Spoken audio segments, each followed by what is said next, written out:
From Upper Michigan Source, this is your Sports on Demand for Tuesday, May 1st. I'm Mike Ludlum. High school softball. Most of us know by now that Gabby Salo is probably the top softball pitcher in the Upper Peninsula and one of the best in the state. And she strutted her stuff on the hill yesterday, inside the circle, I should say, against Kingsford. Whoosh. And then you take that pitch on the outside corner and you get the return to the dugout. Then in the second inning, you try to swing it.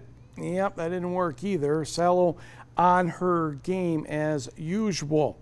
The Escanaba offense isn't exactly, they're pretty darn good too. Taylor Gauthier with the drive to the fence. Claire McInerney would score. That would make it 5-1 Eskimos. In the fourth, Lexi Shaler will park this one to the fence as well. Georgia Leto scores to make it 9-1 on the two-bagger.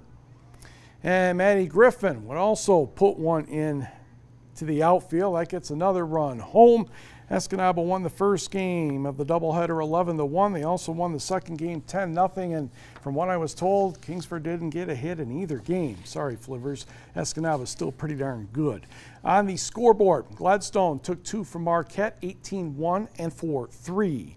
Westwood sweeps Iron Mountain 10-3 and 13-12 in 10 innings. Carly Patron won both games for the Patriots. Negaunee gets two victories at home over Ishpeming, 11-4 and 16-0. Turning the baseball, good day for Kingsford, defeating Stevenson 15-1 and 13-5. Bark River Harris goes to Norway and comes away with a sweep. Close ball games 5-2 and 5-4. Superior Central and Negaunee split 16-5 Cougars, 11-3 Miners, and Gladstone defeated Escanaba 8-3. To track, a perfect day in Gladstone for the Marquette Invitational. Yes, I did say that correctly. It was moved south because Marquette's track is not quite ready yet. On the boys' side, Clayton Sand had a very good day, winning 3 times the 100, 200, and 400 meters. Marquette came out on top with 157 points. Gladstone second with 110. Iron Mountain third with 89.5. As you take a look at the girls' shot put, Marquette's Delaney Saul had a good day. She won the 400 meters and finishing 3 seconds ahead of her competition. And the Redettes also victorious as a team with 145. Negaunee second, 105, and Houghton was third. A busy day of scores at the Escanaba Quadrangular.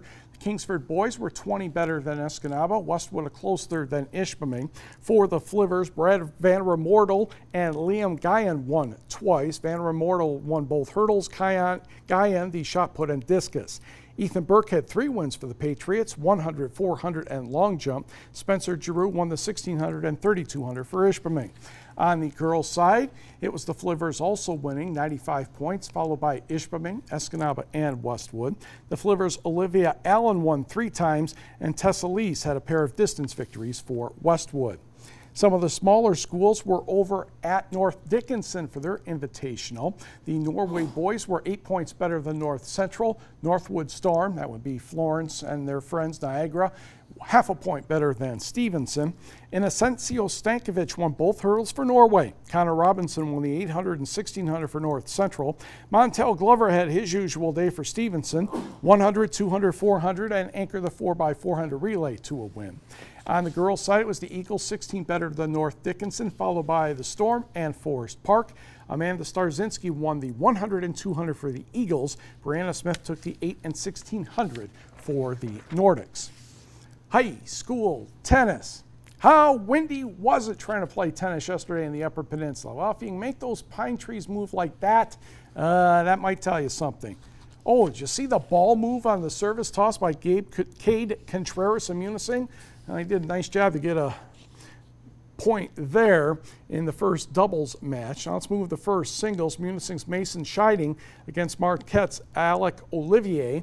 And Olivier tends to keep his opponents back along the baseline, and he's going to put away this point right there. And Marquette would win as a team by the count of 5-3. Couple other scores, including Negaunee over Gwyn 8-0. Westwood 8, Ishpeming 0.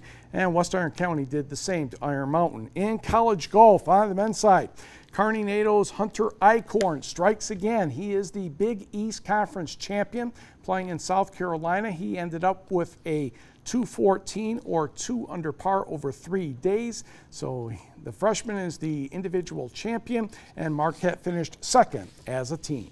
We'll check on the girls. Avery Leedy of Marquette and Mackenzie Kalchek, honorable mentions in Class A and B respectively. In Class C, Natalie Bartle of Negaunee, Emily Covey of St. Ignace, Leah Lene Gustafson of St. Ignace, and Madigan Johns of Ishpeming, all on the first team. Honorable mentions go to Ishpeming's Mariah Austin, St. Ignace's Keisha Davis, Houghton's Harley Froberg, Clara Johnson of Negaunee, Madeline Koski of Westwood, and Kira Piedla of Houghton. Now on the Class D side, both Chassel's Millie Allen and Sydney Dannison are on the first team. Taylor Opolka of Pickford also on the first team, along with Munising's Cayenne Went. Cedarville's Mackenzie Barr, Hannah Cross of Forest Park, Superior Central's Emma Rondo, Engadine's Aubrey Simmons, and Munising's Michaela Warner, all honorable mentions. The Basketball Coaches Association of Michigan has announced its boys all-state teams as well. We talked about the girls on the early news. In Class B, Reese Castor of Gladstone is on the first team. His teammate Brad Spindler was honorable mention, and Kingsford's Luke Terrian also an honorable mention. In Class C, Marcus Johnson of Iron Mountain's on the first team, along with Calumet's Matt Ojala. Jason Waterman of Negaunee and Foster Wonders of Iron Mountain are both honorable mentions. In Class D, Munising's Kay Contreras is on the first team, along with Kearney NATO's Preston Lausier and Uintral Creek's Jake Witt. Alec Blank of Munising, Pickford's Nick Eddington, and Republic Michigami's River Shoemate Jr. are honorable mentions. One thing to add, the coaches have to be a member of the association in order for their players to be recognized on these all-state teams. Forward Jake Lucchini is the most valuable player, 16 goals, 23 assists for 39 points, finishing 7th in the league in scoring. He was named to the NCAA East Regional Tournament team. Defenseman Mitch Reinke earned the Outstanding Defensive Player of the Award, 6th in the league in assists with 21. He also had 3 goals. He signed a 2-year contract with the St. Louis Blues organization after the season. Defenseman Cooper Watson had a strong second half. He was named the most improved player. Dylan Stamen took the John McGinnis Slide Rule Award for the 3rd straight year, 3.97 in mechanical engineering. Captain Brent Baltus earned the Harold Meese Sportsmanship Award. He had a career-high 23 points. Goalie Devin Carroll of Hancock was presented with the George McCarthy Performance Award for Scholastic and Athletic Achievement. He was the Winter Carnival MVP and made the All-Academic team in the league for the 3rd year in a row. And Seamus Donahue earned the top freshman accolade for scoring 3 goals and having 13 assists. He was the WCHA Rookie of the Month. Like a number of winter sports, gymnastics does have a spring season, and a group of Copper Country girls had great results in the Dairy State. One Chance Gymnastics from the Baraga and Copper Country area competed at the AAU State Meet and National Qualifying Meet at ONALASKA, Wisconsin. 13-year-old Cameron Crouch of Lakeland and Hubble earned 1st place in the all-around at that meet in Level 7. Levels go from 1 through 10, 10 being the highest. Crouch was 1st on the balance beam and 2nd in the floor exercise, uneven parallel bars, and vault.